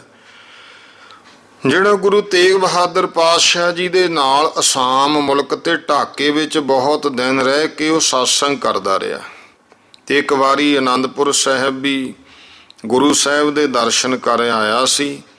ਉਹਨੇ ਬਹੁਤ ਪ੍ਰੇਮ ਭਾਵਨਾ, ਅਤਿਅੰਤ ਪ੍ਰੇਮ ਨਾਲ ਗੁਰੂ ਸਾਹਿਬ ਜੀ ਦੀ ਸੇਵਾ ਕੀਤੀ ਤੇ ਲੋਕਾਂ ਤੋਂ ਵੀ ਉਸਨੇ ਸੇਵਾ ਕਰਵਾਈ। ਫਿਰ ਸਤਸੰਗ ਦਾ ਵਿਚਾਰ ਹੋਇਆ। ਇਸੇ ਤਰ੍ਹਾਂ ਬ੍ਰਹਮ ਗਿਆਨ ਦਾ ਵਿਚਾਰ ਹੁੰਦੀ ਰਹੀ। ਗੁਰੂ ਸਾਹਿਬ ਜੀ ਦੇ ਨਾਲੋਂ ਬ੍ਰਹਮ ਗਿਆਨ ਦਾ ਗੁਰੂ ਪਾਤਸ਼ਾਹ ਨੇ ਵੀ ਵਿਚਾਰ ਕੀਤਾ, ਜਿਸ ਕਰਕੇ ਸੰਗਤਾਂ ਨੇ ਗੁਰੂ ਸਾਹਿਬ ਨੂੰ ਬਹੁਤ ਦਿਨ ਇੱਥੇ ਟਿਕਾ ਕੇ ਰੱਖਿਆ। ਕੁਦਰਤ ਨਾਲ ਉਸ ਸਮੇਂ ਆਪਣੀ ਸਿੱਖੀ ਸੇਵਕੀ ਵਿੱਚ ਫਿਰਦਾ ਹੋਇਆ ਮਹੰਤ ਜੈਤ ਰਾਮ ਦਾਦੂ ਦੁਆਰੇ ਵਾਲਾ, ਉਹ ਫਿਰਦਾ ਫਿਰਦਾ ਉਹਦੀ ਸਿੱਖੀ ਸੇਵਕੀ ਬਹੁਤ ਦੂਰ ਤੱਕ ਸੀ ਤੇ ਮਹਾਰਾਜ ਨੂੰ ਪਹਿਲਾਂ ਮਿਲਿਆ ਸੀ, ਸ਼ਰਧਾ ਰੱਖਦਾ ਸੀ, ਉਹ ਇੱਥੇ ਆ ਪਹੁੰਚਿਆ। ਜਦੋਂ ਉਹਨੂੰ ਪਤਾ ਲੱਗਿਆ ਮਹਾਰਾਜ ਬੁਰਹਾਨਪੁਰ ਹੈ, ਗੁਰੂ ਸਾਹਿਬ ਨੂੰ ਮਿਲ ਕੇ ਬਹੁਤ ਖੁਸ਼ ਹੋਇਆ। ਭਾਵੇਂ ਗੱਲਾਂ ਤਾਂ ਹੋਰ ਵੀ ਅਨੇਕਾਂ ਤਰ੍ਹਾਂ ਦੀਆਂ, ਹਰੀ ਦੀ ਚਰਚਾ ਪਰਚਾ ਬਹੁਤ ਚਿਰ ਤੱਕ ਉਹਦੇ ਨਾਲ ਹੁੰਦਾ ਰਿਹਾ, ਪਰ ਦੇਸ਼ ਯਾਤਰਾ ਤੇ ਸੰਤ ਮਿਲਾਪ ਦੇ ਪ੍ਰਸੰਗ ਵਿੱਚ ਜਦ ਉਸਨੇ ਗੁਰੂ ਸਾਹਿਬ ਨੂੰ ਪੁੱਛਿਆ ਵੀ ਹੁਣ ਮਹਾਰਾਜ ਆਪ ਅੱਗੇ ਕਿਸ ਤਰਫ ਨੂੰ ਜਾਓਗੇ, ਗੁਰੂ ਸਾਹਿਬ ਕਹਿਣ ਲੱਗੇ ਵੀ ਅਸੀਂ ਅਮਰਾਵਤੀ, ਪਾਤਰ, ਬਾਸਮਤੀ ਇਹੋ ਜਿਹੇ ਸ਼ਹਿਰਾਂ ਦਾ ਸੈਰ ਕਰਦਿਆਂ ਹੋਇਆਂ ਗੋਦਾਵਰੀ ਗੰਗਾ ਉੱਥੇ ਜਾਣਾ, ਉੱਥੇ ਇਸ਼ਨਾਨ ਕਰਾਂਗੇ, ਫਿਰ ਉੱਥੋਂ ਜਿਸ ਤਰਫ ਕਰਤਾਰ ਲੈ ਜਾਏਗਾ ਉਸ ਪਾਸੇ ਜਾ ਵੜਾਂਗੇ। ਪਰ ਇੱਕ ਵਾਰੀ ਮੁਰਹੱਟਿਆਂ ਤੇ ਪੇਸ਼ਵਾ ਬਾਲਾ ਜੀ ਰਾਵ ਨੂੰ ਉਹਨੂੰ ਜ਼ਰੂਰ ਮਿਲਾਂਗੇ। ਉਹਦੇ ਆਦਮੀ ਵੀ ਮਹਾਰਾਜ ਕਹਿੰਦੇ ਸਾਡੇ ਕੋਲੇ ਆ ਚੁੱਕੇ ਹੈ। ਇਹ ਗੱਲ ਸੁਣ ਕੇ ਮਹੰਤ ਜੈਤ ਰਾਮ ਕਹਿਣ ਲੱਗਿਆ ਸੱਚੇ ਪਾਤਸ਼ਾਹ ਵੀ ਤੁਸੀਂ ਜੇ ਉਧਰ ਜਾਓ ਨਾ ਜਾਵੋ ਤਾਂ ਚੰਗਾ ਹੀ ਹੈ। ਹਾਂ ਜੇ ਜਾਣਾ ਵੀ ਹੈ ਤਾਂ ਤੁਸੀਂ ਉਧਰ ਇੱਕ ਸਿੱਧ ਪੁਰਸ਼ ਰਹਿੰਦਾ ਹੈ, ਮਹਾਰਾਜ ਉਧਰ ਨਾ ਜਾਇਓ। ਮਹਾਰਾਜ ਕਹਿੰਦੇ ਕਾਰਨ ਕੀ? ਕਹਿੰਦਾ ਜੀ ਇੱਕ ਵਾਰੀ ਮੈਂ ਵੀ ਉਸ ਦੇਸ਼ ਦਾ ਸੈਲ ਕਰਦਾ ਹੋਇਆ ਜਦੋਂ ਗੋਦਾਵਰੀ ਦੇ ਕਿਨਾਰੇ ਨੰਦੇੜ ਸ਼ਹਿਰ ਦੇ ਲੋਕਾਂ ਤੋਂ ਇੱਕ ਸਿੱਧ ਪੁਰਖ ਲਖਮਣ ਬਾਲਾ ਨਰੈਣ ਦਾਸ ਵੈਸ਼ਨੋ ਸਾਧੂ, ਜਿਹਨੂੰ ਆਮ ਤੌਰ ਤੇ ਆਪਾਂ ਮਾਧੋ ਦਾਸ ਵੀ ਕਹਿ ਦਿੰਦੇ ਆ, ਇਹਦੇ ਕਈ ਨਾਮ ਹੋਏ। ਰਾਜਪੂਤ ਜਿਹੜਾ ਹੈ ਜੰਮੂ ਦੇ ਵਿੱਚ, ਇਹ ਜਿਹੜਾ ਬਾਬਾ ਬੰਦਾ ਸਿੰਘ ਬਹਾਦਰ ਸੀ ਇਹ ਰਾਜਪੂਤ ਜੱਟ ਹੋਇਆ, ਉਸ ਪਰਿਵਾਰ 'ਚ ਪੈਦਾ ਹੋਇਆ, ਸ਼ਾਸਤਰਧਾਰੀ ਰਹਿੰਦਾ ਹੁੰਦਾ ਸੀ। ਜਿਵੇਂ ਉਹਨਾਂ ਸਮਿਆਂ ਵਿੱਚ ਇਹੋ ਜਿਹੇ ਰੀਤੀ ਰਿਵਾਜ ਸਨ। ਕਿਤੇ ਇਹ ਤੋਂ ਹਿਰਨੀ ਮਰ ਗਈ, ਉਹਦੇ ਪੇਟ ਵਿੱਚੋਂ ਜਦੋਂ ਚੀਰਿਆ ਬੱਚੇ ਨਿਕਲੇ ਤੜਫ ਕੇ, ਉਹ ਵੀ ਮਰ ਗਏ। ਮਨ 'ਚ ਵਿਰਾਗ ਹੋਇਆ ਤੇ ਇਹਨੇ ਸ਼ਾਸਤਰ ਛੱਡਤੇ, ਸਾਧੂਆਂ ਦਾ ਚੇਲਾ ਬਣ ਗਿਆ। ਬਰਾਗੀ ਸਾਧੂਆਂ ਦੇ ਜਦੋਂ ਲੜ ਲੱਗ ਗਿਆ ਤਾਂ ਉਹਨਾਂ ਨੇ ਇਹਦਾ ਨਾਂ ਲਛਮਣ ਦਾਸ ਤੋਂ ਬਦਲ ਕੇ ਮਾਧੋ ਦਾਸ ਬਰਾਗੀ ਰੱਖਤਾ। ਫਿਰ ਇਹ ਬਰਾਗੀਆਂ ਨੂੰ ਛੱਡ ਕੇ ਜੋਗੀਆਂ ਦਾ, ਔਗੜਨਾਥ ਵਰਗਿਆਂ ਦਾ ਚੇਲਾ ਬਣਿਆ, ਜਿੱਥੋਂ ਇਹਨੂੰ ਬਹੁਤ ਰਿੱਧੀਆਂ ਸਿੱਧੀਆਂ ਵਾਲੀ ਵਿਦਿਆ ਪ੍ਰਾਪਤ ਹੋਈ। ਤੇ ਜੋਗੀਆਂ ਨੇ ਇਸ ਦਾ ਫਿਰ ਨਾਂ ਜਿਹੜਾ ਸੀ ਉਹ ਇਹ ਰੱਖਿਆ ਸੀ। ਇਉਂ ਸਤਿਗੁਰੂ ਸੱਚੇ ਪਾਤਸ਼ਾਹ ਮਹਾਰਾਜ ਨੂੰ ਦੱਸਣ ਲੱਗਿਆ ਵੀ ਲਖਮਣ ਬਾਲਾ ਨਰੈਣ ਦਾਸ, ਉਹਨਾਂ ਨੇ ਇਹਨੂੰ ਨਰੈਣ ਦਾਸ ਕਹਿਣਾ ਸ਼ੁਰੂ ਕਰਤਾ। ਤੇ ਫਿਰ ਇਹ ਵੈਸ਼ਨੋ ਸਾਧੂ ਵੀ ਬਣਿਆ, ਬਰਾਗੀਆਂ ਤੋਂ ਜੋਗੀ, ਜੋਗੀਆਂ ਤੋਂ ਵੈਸ਼ਨਵ ਬਣਿਆ, ਕਈ ਕੁਛ ਬਣਿਆ। ਜਿੱਥੋਂ ਜਿੱਥੋਂ ਵਿਦਿਆ ਮਿਲਦੀ ਰਹੀ, ਬੜੀਆਂ ਰਿੱਧੀਆਂ ਸਿੱਧੀਆਂ ਆ ਗਈਆਂ। ਕਹਿੰਦਾ ਮਹਾਰਾਜ ਵੀ ਮੈਂ ਉਹਦੀ ਮਹਿਮਾ ਸੁਣ ਕੇ ਉਹਦੇ ਦਰਸ਼ਨਾਂ ਵਾਸਤੇ ਗਿਆ ਤਾਂ ਉਹਨੇ ਪਹਿਲਾਂ ਤਾਂ ਮੇਰੀ ਬਹੁਤ ਸੇਵਾ ਕੀਤੀ, ਬੜੀ ਪ੍ਰੀਤ ਵਧਾਈ, ਜਿਸ ਪਲੰਘ ਉੱਤੇ ਮੈਨੂੰ ਬਿਠਾ ਰੱਖਿਆ ਸੀ। ਫਿਰ ਉਸ ਠੱਠੇ ਬਾਜ ਨੇ ਦੂਰ ਜਾ ਕੇ ਆਪਣੀਆਂ ਸ਼ਕਤੀਆਂ ਵੀਰਾਂ ਨਾਲ ਉਸ ਪਲੰਘ ਨੂੰ ਮੂਧਾ ਮਰਵਾਤਾ। ਮੈਂ ਹੇਠਾਂ ਪਲੰਘ ਉੱਤੇ ਆ ਗਿਆ ਤੇ ਇਉਂ ਉਹਦੇ ਚੇਲੇ ਤੇ ਉਹ ਤਾੜੀਆਂ ਵਜਾ ਵਜਾ ਕੇ ਹੱਸ ਕੇ ਆਖਣ ਲੱਗ ਪਿਆ ਤੂੰ ਕੱਚੇ ਗੁਰੂ ਦਾ ਚੇਲਾ ਹੈ, ਕੀ ਹੋਇਆ ਤੂੰ ਪਲੰਘ ਦੇ ਰੋਕਣ ਦੀ ਗਈ ਜੋਗੀ ਕਰਾਮਾਤ ਵੀ ਨਹੀਂ ਰੱਖਦਾ। ਇਸੇ ਤਰ੍ਹਾਂ ਹਾਸੀ ਮਖੌਲ ਕਰਕੇ ਮਹਾਰਾਜ ਮੈਨੂੰ ਬਹੁਤ ਸ਼ਰਮਿੰਦਾ ਕੀਤਾ। ਇਸ ਵਾਸਤੇ ਤੁਸੀਂ ਮਹਾਰਾਜ ਉੱਧਰ ਗਏ ਤਾਂ ਉੱਥੇ ਨਾ ਜਾਣਾ, ਕਿਉਂਕਿ ਉਹ ਹਰੇਕ ਸਾਧੂ ਨਾਲ ਇਹੋ ਜਿਹਾ ਹੀ ਹੱਥ ਕਰਦਾ। ਉਸ ਦੇਸ਼ ਵਿੱਚ ਉਹਦੀ ਬਹੁਤ ਮੰਨਤਾ ਹੈ, ਸਭ ਲੋਕ ਉਸ ਤੋਂ ਡਰਦੇ ਹੈ, ਉਹ ਜੋ ਕੁਛ ਚਾਹੁੰਦਾ ਹੈ ਘਰ ਵੀ ਦਿਖਾਉਂਦਾ। ਇਹ ਗੱਲ ਸੁਣ ਕੇ ਇੱਕ ਜਿਉਣ ਦਾਸ ਸਾਧੂ ਸੀ, ਉਹ ਜਿਹੜਾ ਕਿ ਜੈਤ ਰਾਮ ਦਾ ਚੇਲਾ ਸੀ, ਉਹ ਜਾਂ ਜਿਉਣ ਦਾਸ ਜਿਹੜਾ ਇੱਥੋਂ ਦਾ ਮਹੰਤ ਸੀ ਬੁਰਹਾਨਪੁਰ ਦਾ, ਜਿਹੜਾ 9ਵੇਂ ਪਾਤਸ਼ਾਹ ਮਹਾਰਾਜ ਨਾਲ ਵੀ ਕੁਛ ਸਮਾਂ ਰਿਹਾ ਹੈ। ਉਹ ਜਿਉਣ ਦਾ ਸਾਧੂ ਵੀ ਕਹਿਣ ਲੱਗਿਆ, ਕਹਿੰਦਾ ਹਾਂ ਮਹਾਰਾਜ ਜੀ ਇਹ ਜੈਤ ਰਾਮ ਸੱਚ ਕਹਿੰਦਾ ਹੈ, ਉਹ ਬਹੁਤ ਵੱਡਾ ਹੰਕਾਰੀ ਤੇ ਕਰਾਮਾਤੀ ਹੈ। ਮੇਰੇ ਨਾਲ ਵੀ ਉਸਨੇ ਇੱਕ ਵਾਰੀ ਇਹੋ ਹੀ ਪਿਆਰ ਵੰਡਿਆ ਸੀ। ਮੈਂ ਚੰਗੀ ਤਰ੍ਹਾਂ ਹੋਰ ਸਿੱਧ ਪੁਰਖਾਂ ਪਾਸੋਂ ਵੀ ਨਿਰਣੇ ਕੀਤਾ। ਕਹਿੰਦਾ ਮਹਾਰਾਜ ਉਹਦੇ ਕੋਲੇ 64 ਵਿਦਿਆ ਦੀ ਪੋਥੀ ਲੂਣੀਏ ਸਿੱਧ, ਇੱਕ ਵੱਡਾ ਜੋਗੀ ਸਿੱਧ ਸੀ, ਉਸ ਨੇ ਉਹਨੂੰ ਦਿੱਤੀ। ਉਹ ਦੱਸਦੇ ਆ ਵੀ ਲੂਣੀਏ ਸਿੱਧ ਵਾਲੀ ਜਿਹੜੀ 64 ਵਿਦਿਆ ਦੀ ਪੋਥੀ ਉਸ ਦੇ ਕੋਲ ਹੈ, ਜਿਹਦੇ ਵਿੱਚ ਉਹਨੇ ਮੰਤਰ ਸਾਧੇ ਹੋਏ ਨੇ ਤੇ 4 ਵੀਰ ਪ੍ਰਸਿੱਧ ਕਰ ਰੱਖੇ ਆ। ਉਹ ਤਾਂ ਮਹਾਰਾਜ ਰਸਾਇਣ ਵੀ ਕਰ ਲੈਂਦਾ। ਰਸਾਇਣ ਵਿਧੀਆਂ ਹੁੰਦੀਆਂ, ਰਸਾਇਣ ਤਰੀਕੇ ਨਾਲ ਸੋਨਾ ਬਣਾਉਣ ਦੀ ਪੁਰਾਣੇ ਸਮਿਆਂ ਵਿੱਚ ਇਹੋ ਰਸਾਇਣਕ ਵਿਧੀ ਹੁੰਦੀ ਸੀ। ਫਿਰ ਮਹਾਰਾਜ ਜੀ ਅਣਮਾ ਮਹਿਮਾ ਇਤਿਆਦਿਕ ਸਿੱਧੀਆਂ ਵੀ ਉਹਨੂੰ ਪ੍ਰਾਪਤ ਹੈ। ਭਾਵੇਂ ਹੋਰ ਸਾਰੀਆਂ ਗੱਲਾਂ 'ਚੋਂ ਉੱਤਮ ਪੁਰਖ ਜਤਿੰਦਰੇ ਸੰਤ ਹੈ, ਭਾਵ ਇੰਦਰੀਆਂ ਨੂੰ ਜਿੱਤਣ ਵਾਲਾ। ਤੇ ਗਏ ਸਾਧੂ ਦਾ ਮਾਨ ਸੇਵਨ ਵੀ ਪਹਿਲਾਂ ਬਹੁਤ ਕਰਦਾ, ਪਰ ਮਹਾਰਾਜ ਆ ਜਿਹੜੀ ਇੱਕ ਉਹਨੂੰ ਬੁਰੀ ਬਾਣ ਪੈ ਗਈ ਵੀ ਸੰਤਾਂ ਸੇਤੀ ਮਸਖਰੀ, ਇਹ ਡੁੱਬਣ ਦੀ ਰੀਤ, ਇਹ ਉਹਨੂੰ ਬੁਰੀ ਬਾਣ ਹੈ। ਮਸਕਰੀ ਜ਼ਰੂਰ ਕਰਦਾ, ਫਿਰ ਬੇਇੱਜ਼ਤ ਕਰਦਾ। ਇਹ ਸਾਰੀ ਕਥਾ ਇਹਨਾਂ ਦੋਹਾਂ ਸਤਿਪੁਰਸ਼ਾਂ ਤੋਂ ਸੁਣ ਕੇ ਗੁਰੂ ਸਾਹਿਬ ਮੁਸਕਰਾ ਕੇ ਆਖਣ ਲੱਗੇ, ਭਾਈ ਸੰਤੋ, ਤੁਸੀਂ ਮੋਨੇ ਕੋਨੇ ਦਾਸ ਨਾਮ ਦੇ ਫਕੀਰ ਮੋਠ ਬਾਜਰੀ ਦੇ ਖਾਣ ਵਾਲੇ ਹੋ, ਤੇ ਅਸੀਂ ਸਿੰਘ ਨਾਮ ਕੇਸਾ ਧਾਰੀ ਸ਼ਾਸਤਰੀ ਸ਼ਿਕਾਰ ਮਾਰ ਕੇ ਛਕਣ ਵਾਲੇ ਸ਼ੇਰ ਬਿਰਤੀ ਧਾਰੀ ਹੋਈ ਹੈ। ਹੁਣ ਤਾਂ ਜੇ ਉੱਥੇ ਨਹੀਂ ਵੀ ਜਾਣਾ ਸੀ ਤਾਂ ਵੀ ਮਹਾਰਾਜ ਕਹਿੰਦੇ ਜਾਵਾਂਗੇ, ਉਹਨੂੰ ਦੇਖਾਂਗੇ। ਤੁਸੀਂ ਆਪਣਾ ਸਾਧੂ ਇੱਕ ਸਾਡੇ ਨਾਲ ਭੇਜੋ, ਜਿਹੜਾ ਮੁੜ ਕੇ ਆ ਕੇ ਸਾਰੀ ਕਥਾ ਸਾਡੀ ਉਸ ਦੀ ਕੀ ਬੀਤਿਆ ਉਹ ਤੁਹਾਨੂੰ ਸੁਣਾਵੇ। ਸੰਤ ਜੀ, ਹੰਕਾਰ ਕਰਨਾ ਗੁਰਮੁਖਾਂ ਦਾ ਧਰਮ ਨਹੀਂ। ਸਾਧੂ ਨੂੰ ਕਾਮ ਕ੍ਰੋਧ ਆਦਿਕ ਵਿਕਾਰ ਜਿੱਤਣੇ ਤੇ ਈਸ਼ਵਰ ਦਾ ਭਜਨ ਕਰਨਾ, ਭਾਣਾ ਮਿੱਠਾ ਕਰਕੇ ਮੰਨਣਾ, ਤਨ ਹੰਗਤਾ ਛੱਡਣੀ, ਸਤਨਾਮ ਦਾ ਸਿਮਰਨ ਤੇ ਪਰਮੇਸ਼ਰ ਦਾ ਧਿਆਨ ਗਿਆਨ ਧਾਰਨਾ, ਸਭ ਨੂੰ ਗੋਬਿੰਦ ਰੂਪ ਸਮਝ ਕੇ ਦਿਖਾਉਣਾ, ਨਾ ਪਰਮੇਸ਼ਵਰ ਤੇ ਸੰਤਾਂ ਵਿੱਚ ਪ੍ਰੇਮ ਵਧਾਉਣਾ, ਇਹ ਮੁਕਤੀ ਦੇ ਸਾਧਨ ਹਨ। ਪਰ ਅਸੀਂ ਦੁਸ਼ਟਾਂ ਦੇ ਸੰਘਾਰ ਤੇ ਸੱਚੇ ਧਰਮ ਦੇ ਪ੍ਰਚਾਰ ਜਗਤ ਦੇ ਸੁਧਾਰ ਵਾਸਤੇ ਸ਼ਾਸਤਰ ਧਾਰਨ ਕਰਾ ਕੇ ਛਤਰੀ ਵਰਣ ਖਾਲਸਾ ਪੰਥ ਧਾਰਿਆ ਹੈ। ਇਸ ਲਈ ਅਸਾਂ ਆਪਣੇ ਧਰਮ ਨੂੰ ਪਾਲਣਾ ਹੈ। ਇਹੋ ਜਿਹੇ ਬਚਨ ਬਿਲਾਸ ਵਿਚਾਰ ਕਰਕੇ ਅਗਲੇ ਦਿਨ ਸੰਤ ਜੀਵਨ ਦਾਸ ਨੇ ਸਾਰੀ ਸੰਗਤ ਸਿੰਘਾਂ ਸਮੇਤ ਗੁਰੂ ਸਾਹਿਬ ਨੂੰ ਫਿਰ ਆਪਣੇ ਡੇਰੇ ਪੱਕੇ ਭੋਜਨ ਕਰਕੇ ਛਕਾਏ, ਨਜ਼ਰਾਨੇ ਭੇਟਾ ਅਰਪੀ, ਬਹੁਤ ਖੁਸ਼ੀ ਮਨਾਈ। ਸ਼ਾਮ ਦਾ ਵੇਲਾ ਉਸੇ ਦਿਨ ਗੁਰੂ ਸਾਹਿਬ ਜੀ ਦੇ ਕੋਲੇ ਖਾਸ ਦੀਵਾਨ ਦੇ ਵਿੱਚ ਬਹਾਦਰ ਸ਼ਾਹ ਦੇ ਭੇਜੇ ਹੋਏ ਮੁਸਾਹਿਬਾਂ ਨੇ ਬੇਨਤੀ ਕੀਤੀ, ਸਤਿਗੁਰੂ ਤੁਹਾਨੂੰ ਬਾਦਸ਼ਾਹ ਦਿਨੇ ਰਾਤ ਯਾਦ ਕਰਦਾ, ਕਿਰਪਾ ਕਰਕੇ ਦਰਸ਼ਨ ਦਿਓ। ਹੁਣ ਗੁਰੂ ਮਹਾਰਾਜ ਤੇ ਪਹਿਲਾਂ ਹੀ ਉਧਰ ਜਾਣਾ ਚਾਹੁੰਦੇ ਸੀ। ਅਗਲੇ ਦਿਨ ਬੁਰਹਾਨਪੁਰ ਤੋਂ ਚੜ੍ਹ ਕੇ ਨਾਗਪੁਰ ਪੰਨੀ ਨੂੰ ਰਵਾਨਾ ਹੋ ਗਏ। ਅਨੇਕਾਂ ਨਗਰਾਂ ਵਿੱਚ ਉਤਰ ਕੇ ਸ਼ਿਕਾਰ ਖੇਡਦੇ ਹੋਏ ਫਿਰ ਸੇਵਨ, ਛਪਾਰਾ, ਨਾਗਪੁਰ ਇਤਿਆਦਿਕ ਸ਼ਹਿਰਾਂ ਨੂੰ ਲੰਘ ਕੇ ਅਮਰਾਵਤੀ ਪਾਸ ਬਾਦਸ਼ਾਹ ਨੂੰ ਜਾ ਕੇ ਮਿਲੇ। ਬਹਾਦਰ ਸ਼ਾਹ ਗੁਰੂ ਸਾਹਿਬ ਦੇ ਡੇਰੇ ਆਇਆ, ਮੋਹਰਾਂ ਦੀ ਥੈਲੀ ਧਰ ਕੇ ਮੱਥਾ ਟੇਕਿਆ ਔਰ ਆਖਣ ਲੱਗਿਆ, ਇਹ ਸੱਚੇ ਪਾਤਸ਼ਾਹ ਤੁਹਾਡੀ ਬੜੀ ਮਿਹਰ ਤੁਸੀਂ ਕੀਤੀ ਜੋ ਦਰਸ਼ਨ ਦਿੱਤੇ ਹੈ।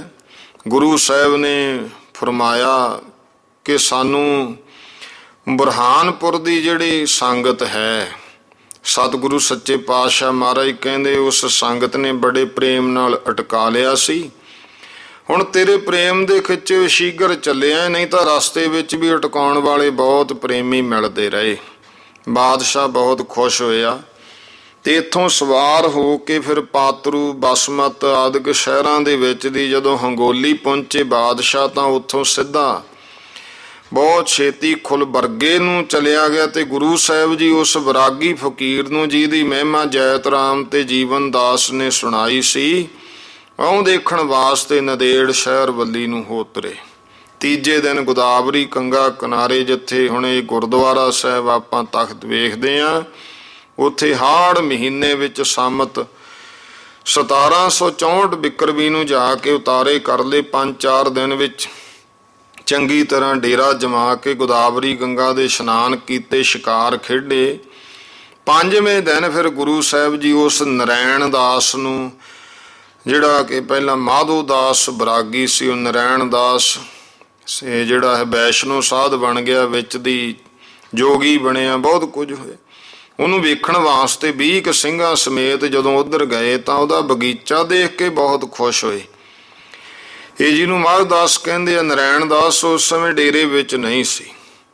ਗੁਰੂ ਸਾਹਿਬ ਉਹਦੇ ਪਲੰਘ ਤੇ ਜਿਹੜਾ ਸਜਿਆ ਹੋਇਆ ਸੀ ਜਾ ਬੈਠੇ, ਤੇ ਉੱਥੇ 2 ਬੱਕਰੇ ਰੱਖੇ ਹੋਏ ਉਸ ਮਾਧੋ ਦਾਸ ਦੇ ਸਿੰਘਾਂ ਨੇ ਜਾਣਸਾਰ ਝਟਕਾਤੇ।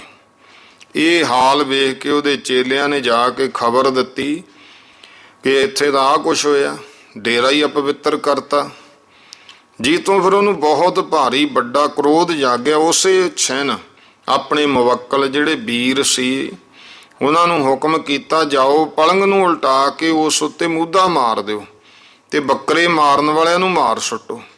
ਜਿਹੜੇ ਉਹ ਵੀਰ ਸ਼ਕਤੀਆਂ ਉਹਨਾਂ ਨੇ ਆ ਕੇ ਸਿੰਘਾਂ ਨੂੰ ਬੜਾ ਭੈ ਜਿਹਾ ਦਿੱਤਾ। ਗੁਰੂ ਸਾਹਿਬ ਨੇ ਭਾਈ ਦਇਆ ਸਿੰਘ ਨੂੰ ਆਪਣਾ ਤੀਰ ਦੇ ਕੇ ਆਖਿਆ, ਓ ਕਰ ਸਿੱਖਾਂ ਦੇ ਚਾਰੇ ਪਾਸੇ ਲਕੀਰ ਕੱਢਿਆ ਉਹ ਤੇ ਸਤਿ ਸ੍ਰੀ ਅਕਾਲ ਉਚਾਰਦੇ ਰਹੀ।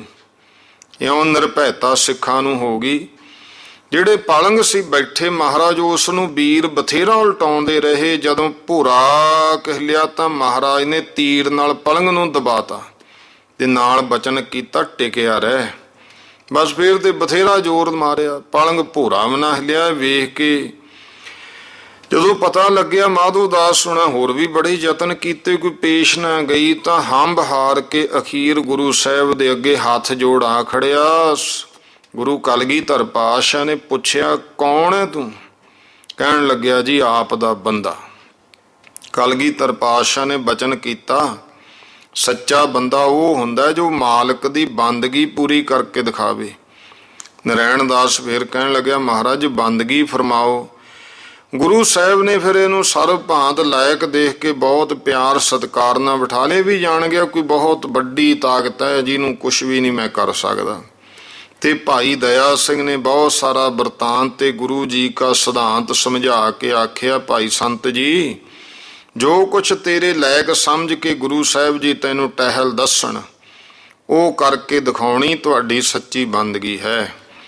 ਇਹ ਸੁਣ ਕੇ ਫਿਰ ਉਹਨੇ ਰਾਮ ਦੁਹਾਈ ਕਹਿ ਕੇ ਸਹੁੰ ਖਾ ਕਰਕੇ ਆਖਿਆ, ਵੀ ਹੁਣ ਤਾਂ ਮੈਂ ਗੁਰੂ ਕਾ ਬੰਦਾ ਹੋ ਚੁੱਕਿਆ, ਆਪਣਾ ਮਾਨ ਤਨ ਧਨ ਗੁਰੂ ਕੇ ਅਰਪਣ ਕਰ ਦਿੱਤਾ ਹੈ, ਜਿੱਥੇ ਚਾਹੁਣ ਲਗਾ ਦੇਣ। ਫਿਰ ਤੇ ਸਾਰੇ ਸਿੰਘਾਂ ਨੇ ਤੇ ਗੁਰੂ ਸਾਹਿਬ ਨੇ ਉਸ ਨਾਲ ਐਸੀ ਪ੍ਰੀਤ ਵਧਾਈ, 5-7 ਦਿਨਾਂ ਵਿੱਚ ਇੱਕ ਜਾਨ ਹੋ ਗਏ। ਰੋਜ਼ ਸ਼ਿਕਾਰ ਦੇ ਸ਼ੁਗਲ ਸ਼ਸਤਰ ਵਿਦਿਆ ਦੇਖਣੇ ਦਿਖਾਉਣੇ। ਨਰੈਣ ਦਾਸ ਨੂੰ ਵੀ ਸਿੰਘਾਂ ਨੇ ਆਪਣੇ ਜਿਹਾ ਬਣਾ ਲਿਆ। ਹੁਣ ਭਾਵੇਂ ਸ਼ਾਸਤਰ ਵਿਦਿਆ ਤੇ ਤੀਰ ਅੰਦਾਜ਼ੀ ਵਿੱਚ ਸਿੰਘ ਵੀ ਬਹੁਤ ਪਹੁੰਚੇ ਹੋਏ ਸੀ, ਪਰ ਨਰੈਣ ਦਾਸ ਨੇ ਸਭ ਤੋਂ ਵੱਧ ਕੇ ਆਪਣੀ ਵਿਦਿਆ ਦਿਖਾਈ, ਜਿਸ ਕਰਕੇ ਗੁਰੂ ਸਾਹਿਬ ਨੇ ਇਹਨੂੰ ਆਥਰਥੀ ਯੋਧਾ ਸੂਰਬੀਰ ਸਮਝ ਕੇ ਗੁਰੂ ਘਰ ਦਾ ਸਿੱਖ ਬਣਾਇਆ ਤੇ ਇਸ ਦਾ ਨਾਂ ਫਿਰ ਬੰਦਾ ਸਿੰਘ ਰੱਖਿਆ। ਬੰਦਾ ਸਿੰਘ ਬਹਾਦਰ ਬਣ ਗਿਆ ਮਾਧੋ ਦਾਸ ਬਰਾਗੀ ਤੋਂ। ਫਿਰ ਜਦੋਂ ਉਸਨੇ ਗੁਰੂ ਘਰ ਦੀ ਸਾਰੀ ਕਥਾ ਮਹਿਮਾ ਸਾਧ ਸਿੱਖਾਂ ਤੋਂ ਸੁਣ ਲਈ ਤਾਂ ਉਸਨੇ ਮਨੋਂ ਤਨੋਂ ਕਈ ਵਾਰੀ ਇਹ ਬੇਨਤੀ ਕੀਤੀ, ਹੈ ਸਤਿਗੁਰੂ ਜਿਵੇਂ ਤੁਸੀਂ ਮੈਨੂੰ ਆਪਣਾ ਬੰਦਾ ਬਣਾਇਆ ਉਸੇ ਭਾਂਤ ਹੁਣ ਕੋਈ ਬੰਦਗੀ ਦੱਸੋ ਜੋ ਮੈਂ ਕਰਕੇ ਨਾਮਵਰੀ ਪਾਵਾਂ। ਹੁਣ ਗੁਰੂ ਸਾਹਿਬ ਜੀ ਨੇ ਜਦ ਉਹਦੀ ਸਾਰੀ ਸੱਚੀ ਵਿਦਿਆ ਸ਼ਕਤੀ ਸ਼ਰਧਾ ਵੇਖੀ, ਉਹਨੂੰ ਆਖਿਆ ਤੂੰ ਪੰਜਾਬ ਨੂੰ ਜਾ, ਸਾਹਿਬਜ਼ਾਦਿਆਂ ਦਾ ਵੈਰ ਲੈ, ਦੁਸ਼ਟਾਂ ਨੂੰ ਤੇ ਉਹਨਾਂ ਦੇ ਕਰਮਾਂ ਦਾ ਸਵਾਦ ਚਖਾ।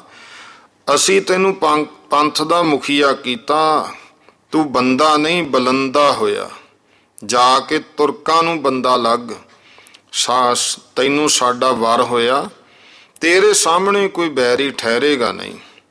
ਇਸ ਪ੍ਰਕਾਰ ਗੁਰੂ ਸਾਹਿਬ ਨੂੰ ਖੁਸ਼ੀ ਦੇ ਘਰ ਵਿੱਚ ਵੇਖ ਕੇ ਉਹਨੇ ਬੇਨਤੀ ਕੀਤੀ, ਸੱਚੇ ਪਾਤਸ਼ਾਹ ਕਿ ਮੈਨੂੰ ਕੋਈ ਸਹਾਇਤਾ ਵੀ ਮਿਲੇ।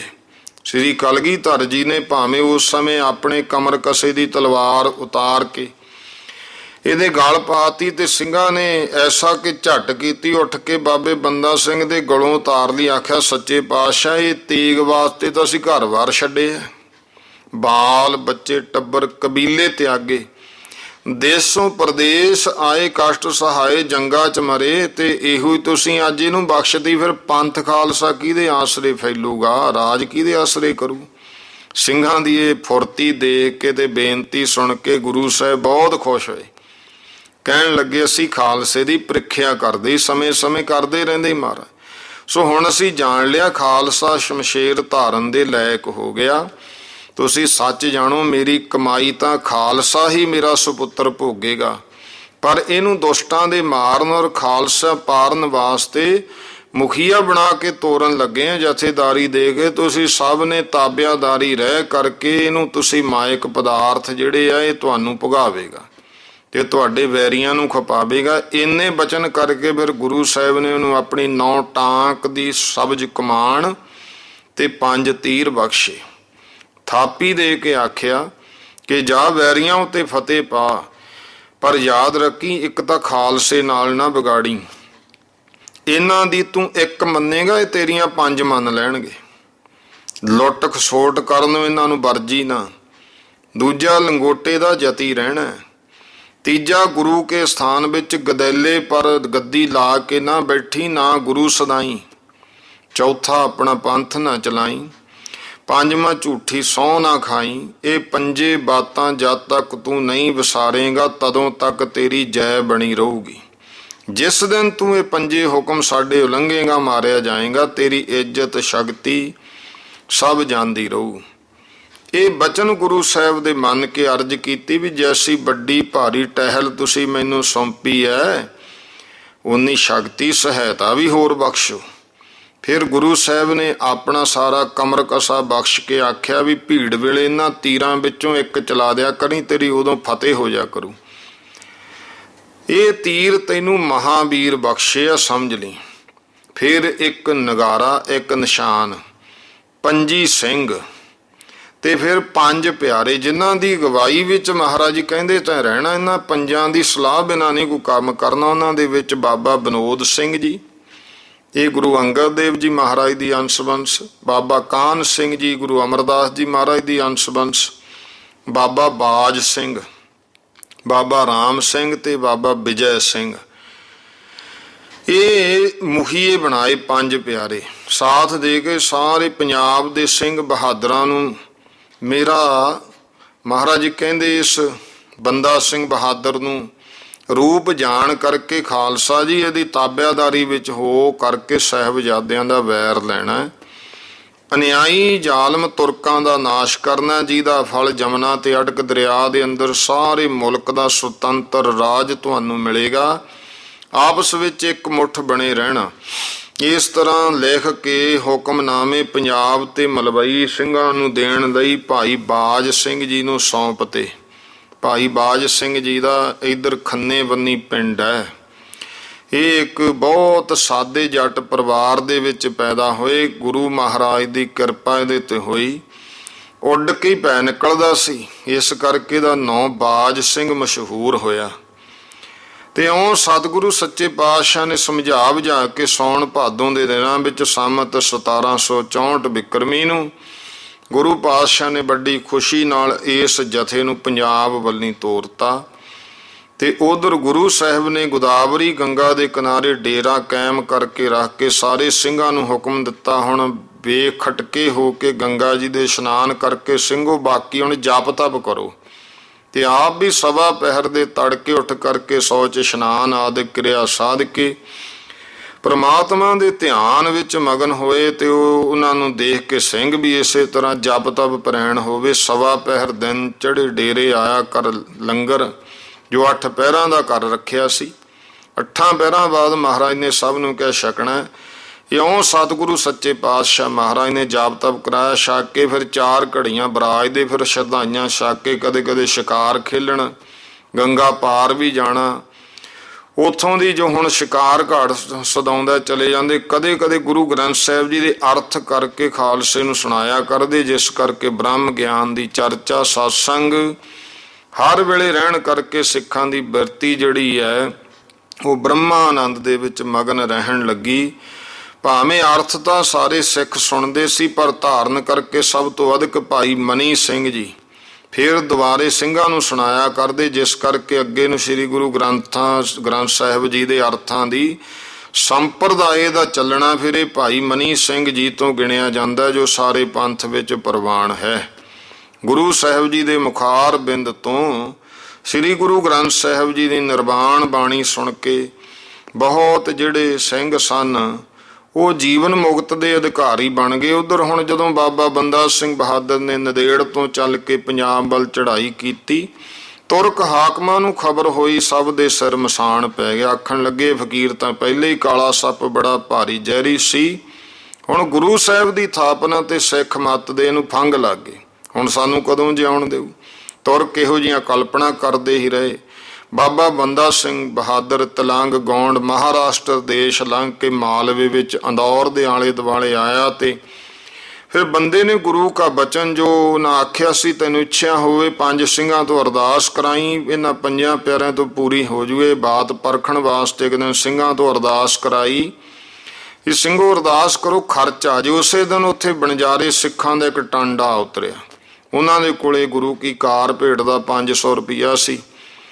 ਬੰਦਾ ਸਿੰਘ ਨੂੰ ਉਤਰਿਆ ਸਮਝ ਕੇ ਉਹ ਅਰਪਣ ਕਰਤਾ। ਜੀ ਤੋਂ ਫਿਰ ਪੂਰਨ ਭਰੋਸਾ ਹੋ ਗਿਆ ਕਿ ਗੁਰੂ ਸਾਹਿਬ ਦੀ ਅਰਦਾਸ ਦੇ ਵਿੱਚ ਬਰਕਤ ਹੈ। ਉਸ ਦਿਨ ਤੋਂ ਸਿੰਘਾਂ ਨਾਲ ਬਹੁਤ ਪ੍ਰੇਮ ਰੱਖਣ ਲੱਗਿਆ।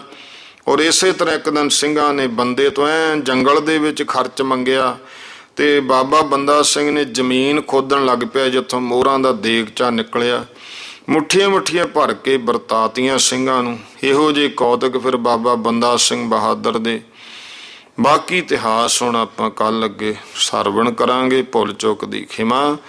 ਸਰਵਾਤਮਾਈ ਭਾਈ ਉਚਾਰਨ ਕਰੋ ਜੀ। ਵਾਹਿਗੁਰੂ ਨਾਮ ਜਹਾਜ਼ ਹੈ, ਚੜ੍ਹੇ ਸੋ ਤਰੇ ਪਾਰ, ਜੋ ਸਰਦਾ ਕਰ ਸੇਵੰਦੇ, ਗੁਰ ਪਾਰ ਉਤਾਰਨ ਹਾਰ। ਵਾਹਿਗੁਰੂ ਜੀ ਕਾ ਖਾਲਸਾ, ਵਾਹਿਗੁਰੂ ਜੀ ਕੀ ਫਤਿਹ।